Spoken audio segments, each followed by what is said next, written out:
Assalomu alaykum aziz muxlislar. Shov-shuv kanaliga xush kelibsiz. Dilnoza Kubayeva darakchi.oz nashriga bergan intervyusida o'zi niyat qilganidek insonni hali uchratmaganini aytdi. Intervyu chog'ida jurnalist shaxsiy hayotga jiddiy e'tibor berish fursati kelmadimikan deya savol berdi. Niyat qilganimdek insonni hali uchratganimcha yo'q. Men o'zidan kechib sevadigan insonman. Kimgadir ko'ngil bersam, undan ham shuni istayman. Vaqt soati bilan bo'ladi. Orzularim ko'p, dedi aktrisa bunga javoban. O'g'lingiz otasi haqida so'raydimi degan savolga Kubayeva shunday javob berdi. Ikkimiz otasi haqida ko'p suhbatlashamiz.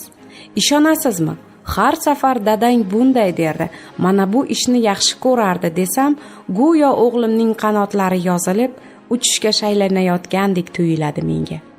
Ko'zgu oldida uzoq qolib ketadigan odat paydo bo'lgandi. Otang erkak kishi o'ziga ko'p oro berish kerak emas derdi, deganimdan so'ng o'g'lim o'zgardi, deydi aktrisa Dilnoza Kubayeva.